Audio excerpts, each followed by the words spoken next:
अंसारी। और आज हम गाजीपुर बॉर्डर पर मौजूद हैं और ऐसे शख्स से आज मुलाकात कराएंगे जो प्रधानमंत्री जी बनकर आए हैं। वो कह रहे हैं कि मैं प्रधानमंत्री नरेंद्र मोदी हूं और किसानों के बीच आया हूं। तो बात करेंगे यहाँ पे किसानों से भी और प्रधानमंत्री जो बने हुए हैं उस शख्स से भी कि यहाँ पे आने का उनका मकसद क्या है और जो ये वेशभूषा लिया है इसका क्या मकसद है। इनके आप देख सकते हैं कि पीछे जो है एक बॉक्स है इनका जो पूरी तरह से नोटों से भरा हुआ है, यानी नोटों के फोटो हैं। ऊपर जो है अडानी और अंबानी की तस्वीर है जो इनके कंधे के पास है। तो इसका क्या राज है ये भी जानेंगे और फिर किसानों से भी पूछेंगे कि अगर प्रधानमंत्री नरेंद्र मोदी जो यहाँ मौजूद हैं, यहाँ आ चुके हैं, असली नहीं लेकिन जो भी आए हैं, तो उनकी क्या बातचीत होगी। तो पहले हम इन्हीं से बात करते हैं। जी भाई, कहाँ से आए पहले आप? हम जी दिल्ली से ही आए हैं। अच्छा, दिल्ली से आए हैं। ये दाढ़ी ओढ़ी मूंछ वूछ ये असल में जो हम दिखाना चाहते हैं वो आपको बिल्कुल दिखाई दे रहा है साफ साफ। जो ये रीजन है ना जी, 100 दिन से हमारे अपने लोग अपने किसान अन्नदाता यहाँ पे बैठे हुए हैं, फिर भी हमारे मोदी जी और हमारी केंद्र सरकार ना तो उनको कुछ दिखाई दे रहा, ना उनको इनकी गुहार सुनाई दे रही। तो ये आप देख सकते हैं कि वजह क्या है। ये असली वजह यही है जी, जो इनके ऊपर केंद्र सरकार के ऊपर इन पूंजीपतियों का जो कर्जा है, हम दो हमारे दो और आजकल जो बड़ा फेमस नारा चल रहा है हम दो हमारे दो, जो अपोजिशन ने इनके ऊपर लगा रखा है वो कहीं ना कहीं सही है। उसको अगर ये माने या ना माने, ये बिल्कुल सही है। प्रधानमंत्री का रूप लेके आज आंदोलन में आने का क्यों सोचा? हम बहुत दिन से परेशान हो गए जी, छोटी सी भी बात हो जाती है प्रधानमंत्री पहुंच जाते हैं। 100 दिन हो गए अपने लोग अपने अन्नदाता यहाँ पे बैठे हुए, वो नहीं पहुंच रहे, तो आज हम ही पहुंच गए। मन की बात करेंगे यहाँ पे। मन की बात जी हम दिखाने आए हैं वो क्या वजह है, वो क्या मजबूरियां हैं सरकार की। क्या मजबूरियां हैं ये आप देख सकते हो। आप नहीं, मैं देख लिया डिब्बा है अडानी अंबानी के जो तो कंधे पे आपके बैठे हुए हैं। तो क्या मकसद है, क्या इनसे पैसा का इतना ये डिब्बा नहीं है जी, ये वो कर्ज है जो ये कंधे पे सरकार लेके चल रही है लगातार। अच्छा, मतलब जो ये कंधे पे कर्ज कह रहे हैं इनका कि इनका जो कर्ज है ये कंधे पे लेके चल रहे हैं। इनका ये भी कहना है कि जो प्रधानमंत्री जी ने फंडिंग जो बिजनेसमैनों ने फंडिंग की थी चुनाव के लिए, चुनाव लड़ने में जो खर्चा किया था, उसका जो कर्ज है अब इस जो प्रधानमंत्री हैं या जो सरकार के लोग हैं वो उतार रहे हैं और साफ तौर पे ये दर्शा रहे हैं। कंधों पे लदा हुआ ये जो ये है अडानी और अंबानी जी का बोझ के तले मोदी जी दबे हुए हैं अभी। और ये हमेशा मन की बात अपनी करते रहते हैं मोदी जी हमेशा अपने मन की बात करते रहते हैं और ये कोशिश नहीं करते कि आम जनता के मन की बात क्या है, कभी उन्होंने पूछा नहीं है। तब मैं यही पूछना चाहता की बातें तो करते हैं, उसमें कभी आत्मनिर्भर की बात करते हैं। सुनी नहीं आज तक, हमारी आज तक मोदी जी ने सुनी नहीं है। अपनी अपनी मन की बात बताई है। जो भी कोई उनके खिलाफ खड़ा हो जाए वो कोई देश का गद्दार है, जो कोई उनके लिए बोले वो देशभक्त है। सबसे बड़ा देश का पूरा देश उन्होंने बेच दिया। जीएसटी से लेके हर चीज में, नोटबंदी से लेके उन्होंने गरीबों को मारा। इसका किसको फायदा है, सबको पता है।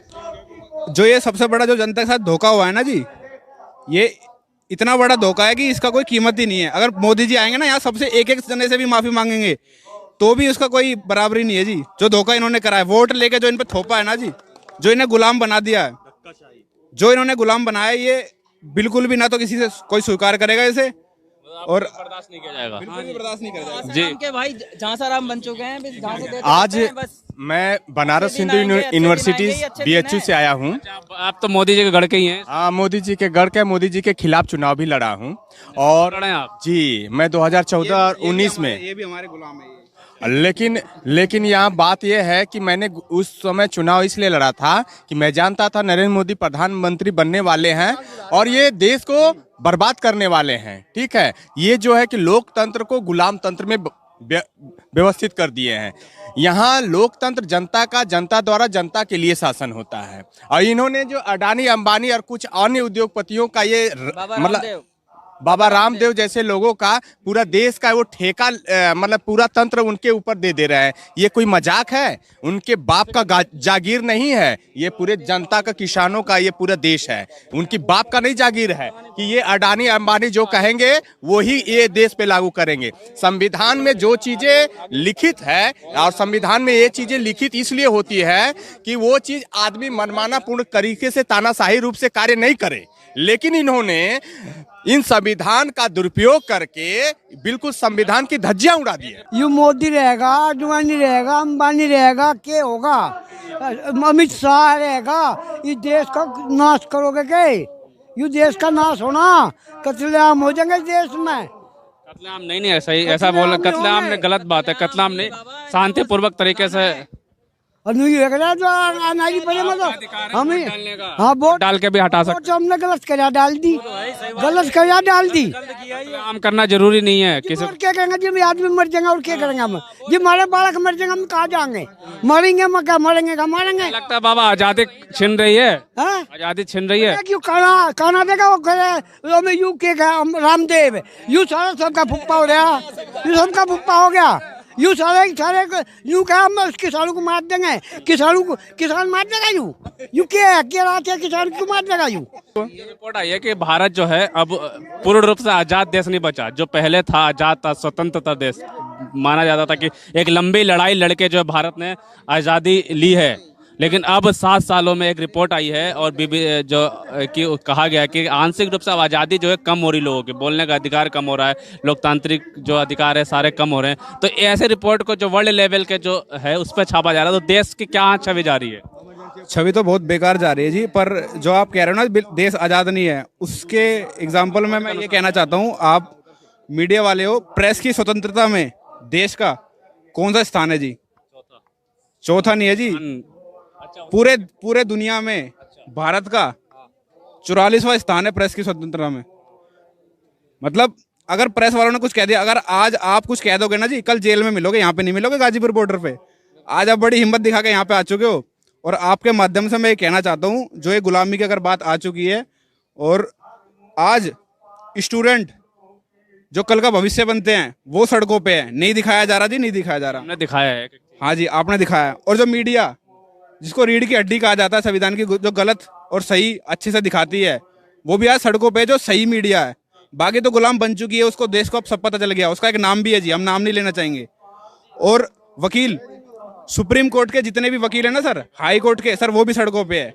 कोई नहीं दिखाया जा रहा, किसी को नहीं दिखाया जा रहा। जब वकील सड़कों पे आ गए, स्टूडेंट सड़कों पे आ गए, किसान सड़कों पे आ गए, बचा कौन जी? अब हमें ये समझ में नहीं आ रहा कि अभी भी इतनी देर कैसे हो रही है इसको ना मानने में। तो ये रिपोर्ट जो है अंतर्राष्ट्रीय सही लग रहा है कि आज़ादी खत्म हो रही है भारत की। बिल्कुल। सबसे बड़ा एग्जाम्पल तो है शांतिपूर्ण धरने को भी ये लोग रोक रहे हैं। इससे बड़ा क्या एग्जाम्पल होगा?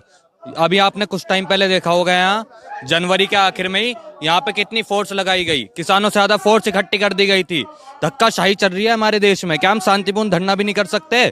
हमारे संविधान में क्या हमें अधिकार नहीं है? आम आदमी के तुम जो है संविधान में जो चीजें लिखी हुई है उसको भी तारमतार कर रहे हो। ये सब मोदी जी के राज में हो रहा है, इतना सब कुछ नहीं हुआ था पहले। हमारे देश की जितने भी सरकारी संस्थाएं हैं, इन्होंने अपना गुजरात का जितने गुलाम करने के लिए जितने भी उनके सानिध्य में रहे हैं, सभी संस्थाओं में, सीबीआई में, चुनाव आयोग में, सुप्रीम कोर्ट में, हर एक जगह इन्होंने फिट कर रखा है। और स्टेट के लोग उनको उतना अच्छा नहीं मिलता है, वे अपने जगह ये करते हैं। तो ये जो लोकतांत्रिक ढांचा है, ये इन्होंने जो हर जगह बैठाकर अपने अपने लोगों को तरीके से कि कोई अन्य लोग रहेंगे तो वो मानेंगे नहीं बात को। यूं क्या हमें लाठी चार्ज हो जाए, क्यों हो जाएगा लाठी चार्ज किसान कर रहा, यूं तो क्या मरवा देंगे हम, यूं मरवाओगे हम ही न मार देंगे, और क्या होगा? मरने मारने की बातें मत करिए। यू रामदेव तो कर रहा, हम कर रहे, हम नहीं कर रहे। 3 महीने वाले धरना धर रहे हम अपने आराम से बच्चे, और यूं का लाठी चार्ज करवा देंगे। लाठी चार्ज में क्या होगा? मरेगा नहीं, कभी यू मरेगा, कम मरेंगे, और क्या होना? लाठी चार्ज होगी तो हम मरेंगे, यू मरेगा। ऐसा क्यों कर रहा यू? खाना क्यों खाना? अरे खाना हकदार हो आदमी, कोई भी है खाना है वो हकदार हो, एक रंग बच्चे हो खाने में। यू तो चढ़ के वो फिर छिलवा ले इस तरह में गया हुआ था।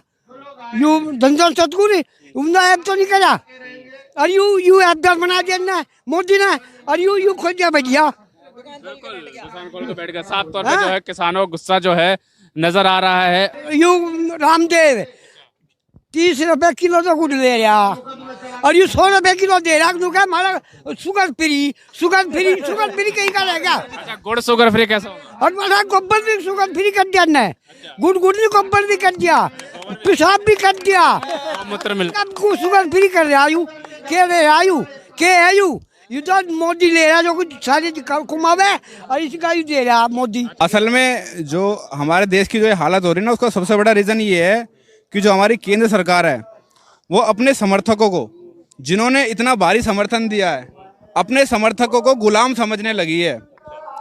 अगर इन्होंने हमें समर्थक दिया है तो हम इन पे जो भी थोपे, इनसे जो भी चाहे करवा ले, लगातार कुछ भी करवा ले, ये हमारे गुलाम है। पर इनको ये अंदर से पता होना चाहिए कि जो समर्थक होता है वो गुलाम नहीं होता, वो राजा होता है। जनता जनार्दन होती है जी। ये ऊपर चढ़ा भी सकती है गद्दी पे, ये नीचे गिरा भी सकती है। सही बात बोली आपने, क्योंकि ये लोकतांत्रिक जो है वोट का अधिकार जो है, ये जनता जो है, ये जनता ही जो है चुनकर एक एक वोट डालकर जो है प्रधानमंत्री हो चाहे मुख्यमंत्री हो या कोई भी नेता, आम आदमी को नेता बनाती है। यही हाल है कि जो प्रधानमंत्री कहते थे कि मैं चाय बेचने वाला हूं, और आज जो है इन्हीं के वोट के बदौलत जो ये किसान है, इन्होंने वोट दे दे के जो है प्रधानमंत्री को आज जो है एक चाय वाले आदमी को, आम इंसान को जो है प्रधानमंत्री की कुर्सी तक पहुंचाया। महंगाई हो रही तो बाबा रामदेव कह रहे हैं कि ये तो सही है, सही देश हित के लिए। अरे इसके लिए तो सही लूंगा के लिया और क्या होगा, सही मार लिया तो नहीं। किसान दिक्कत फिरे तो सड़क पर फिरे, ये जिसका दिक्कत नहीं तो वही होगा, दिक्कत के लेकर फिर लगे धक्के खाते मारे दिक्कत देगा ये रे युवा।